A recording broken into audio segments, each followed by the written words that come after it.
Bacon is so beloved that it's been called meat candy. A 2023 survey found that a whopping 80% of Americans reported liking or loving bacon, and 1 in 5 said they would eat it every day if they could. And while 65% of Americans support naming bacon America's national food, we might not be the country that loves it most. In a recent survey of Canadian adults, they were asked, which do you prefer, bacon or sex? And more than 4 in 10 chose bacon. Yes, the human love affair with thin slices of salt-cured heaven is nothing new. Bacon is one of the world's oldest cuts, and it has a long and savory history that deserves to be remembered. Bacon is made from cured pork. The definition varies in that different recipes use different cuts, but it typically comes from the belly, side, or back of the pig and has distinct stripes of fat.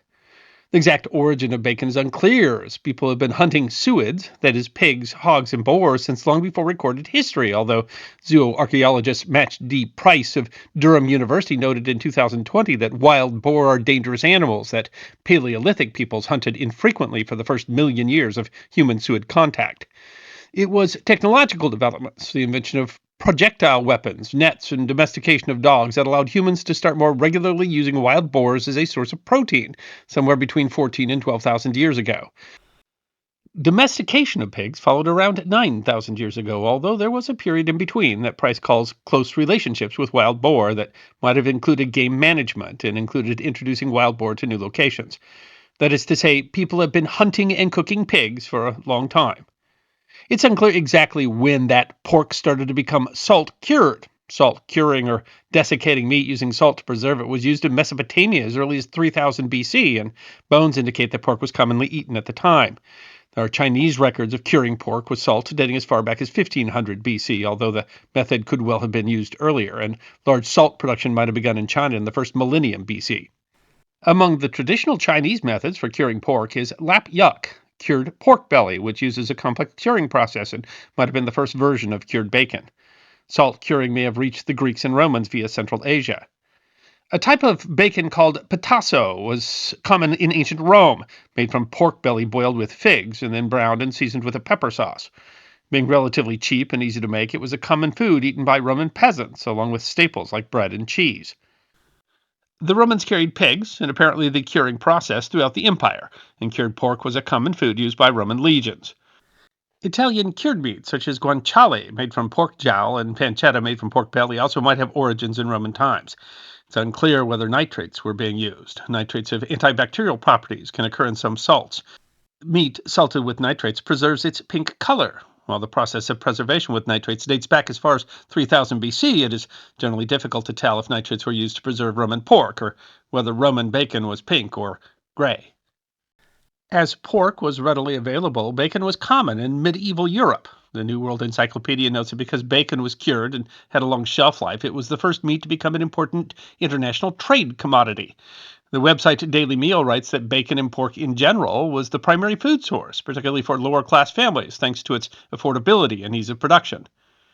Writing in Digest, a journal of foodways and culture, in 2020, author Noah Arney notes that bacon was the main meat eaten in England for the entirety of the 13th century. And we found many references to bacon in cookery books from both England and the continent from the 14th to the 16th century. The cooking of bacon is mentioned in the Canterbury Tales. Although the modern name, used in English, was derived from a Middle English word that typically referred to salt-cured pork made from the loins or bellies of the Yorkshire and Tamworth breeds of pig, known as bacon breeds, the culinary website Spruce Eats writes that the word bacon derives from various Germanic and French dialects, including the Old French bacon, Old High German bacco, meaning buttock, and Old Teutonic bacche, which refers to the back.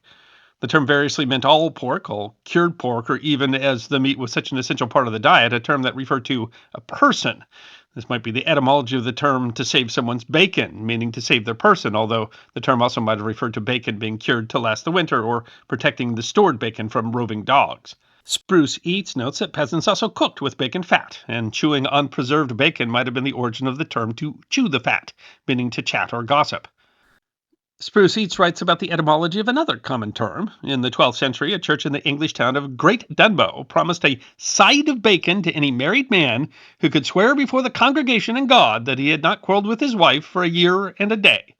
A husband who could bring home the bacon was highly regarded by the community for his forbearance. Medieval bacon was, however, different from the modern product. Daily Meal writes that the bacon of the medieval period was always salt cured, generally under compression and then hung out to dry. Sea salt was preferred because it was readily available and cheap. Compression was commonly used as what more rapidly removed moisture from the curing meat, preventing it from becoming rancid. Drying would extend its shelf life, making it safe to store at room temperature. Food historian Alice Percy explains that smoke was likely an option, but the concerns around the heat from the smoke making the fat of the bacon turn rancid seem to have kept it from being the main method as it is now. Daily Meal explains that the primary characteristics of the dehydrated bacon were that it was hard and grayish in color, similar to salted fish. People used their noses to determine the safety of bacon. If it smelled off, it was unsafe to eat, but if it had no odor, it was safe. This bacon would either get rehydrated before cooking or cut into smaller pieces that were added to a dish, giving it both meat and salty flavor. Arnie writes that he finds no evidence of saltpeter, that is, nitrates, in English cooking prior to the 17th century. He credits the first reference to modern bacon to a 1755 recipe, which includes saltpeter, sugar, and smoking. Up to this point, the website English Breakfast Society writes, bacon was traditionally produced on local farms, was also very commonly produced at home by your family. A large percentage of the population of pre-industrial Britain kept pigs, and even those who lived in the city kept pigs in their basements for sustenance. But the production of bacon would change in the 18th century thanks to a family named Harris. The family lived in Calne in Wiltshire, the English Breakfast Society writes. In the 1770s, an Englishman called John Harris, the forefather of large-scale industrial bacon manufacturing, opened his company in the English town of Calne in Wiltshire. And at that time, many pigs were imported from Ireland and driven in droves from Bristol on the west coast of England.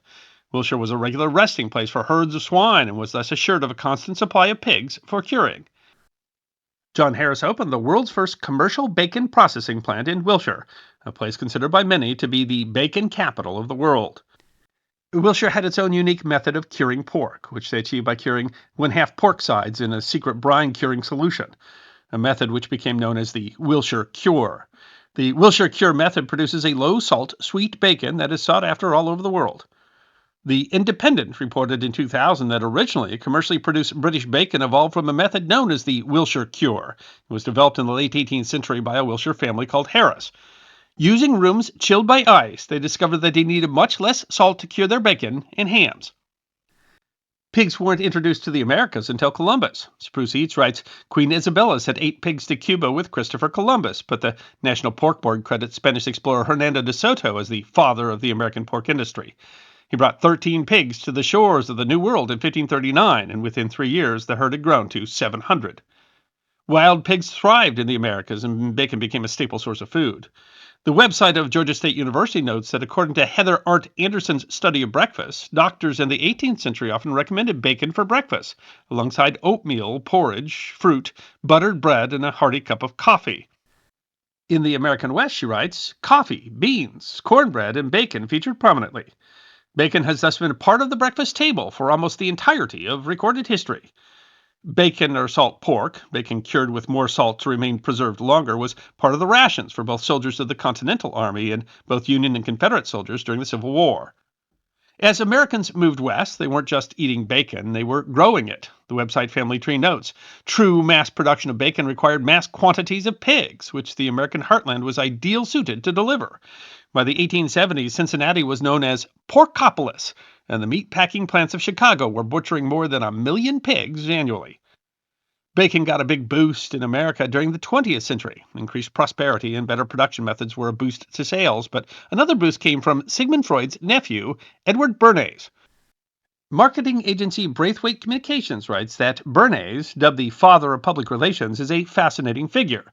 The nephew of Sigmund Freud, Bernays pioneered the use of psychology in a wide variety of marketing efforts, from government propaganda to Lucky Strike cigarettes. When the Beechnut Corporation asked Bernays to increase national consumption of bacon, Bernays engaged a company physician to recommend bacon for breakfast. The News Museum of Lisbon explains Bernays conducted a survey in which he revealed that the morning meal of Americans usually included only coffee, maybe a roll, and orange juice. The challenge, to get Americans to eat bacon for breakfast.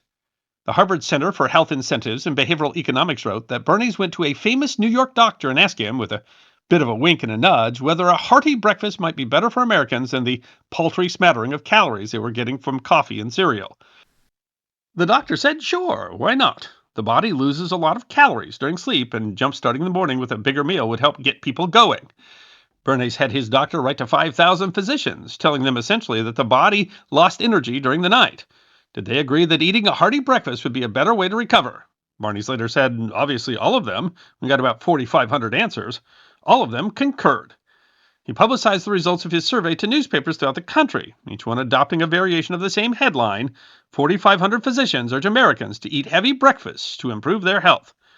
Harvard writes, rather than selling to the American public, Bernays let the public sell to itself.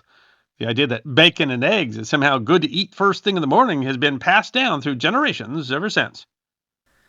Bacon's most popular sandwich, the bacon, lettuce, and tomato, likely originated in the United States, with the first mentions occurring around the turn of the 20th century.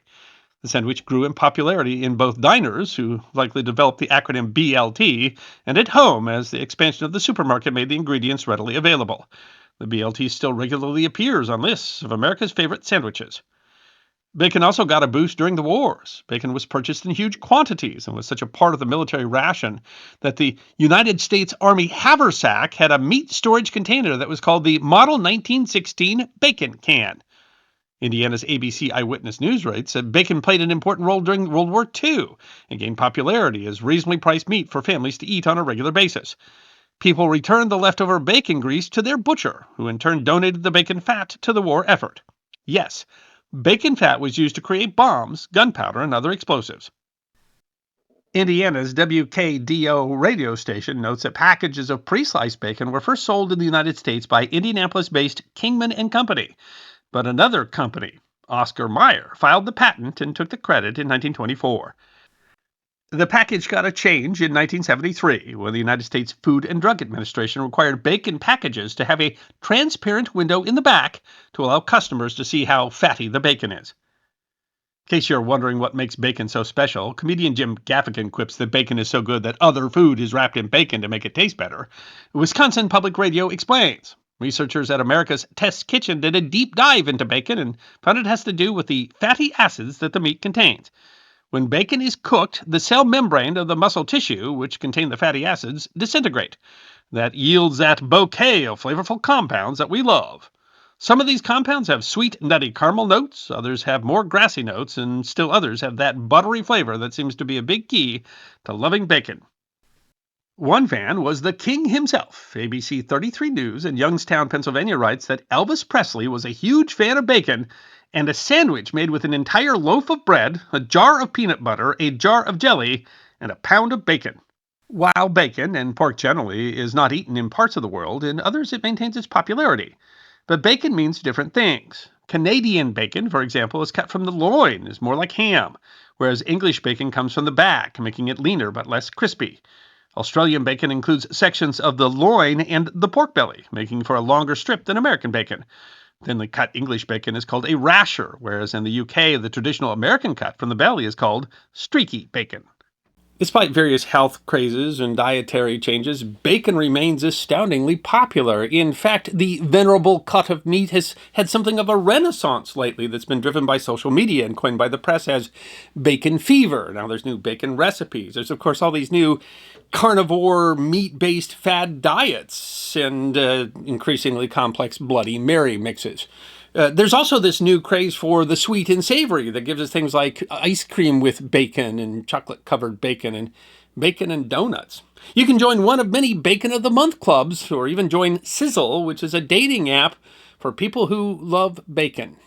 It seems that one of the world's oldest cuts of meat has found new sizzle in the modern world. I hope you enjoyed watching this episode of The History Guy, and if you did, please feel free to like and subscribe and share The History Guy with your friends. And if you also believe that history deserves to be remembered, then you can support The History Guy as a member on YouTube, a supporter on our community at Locals, or as a patron on Patreon. You can also check out our great merchandise shop or book a special message from The History Guy on Cameo.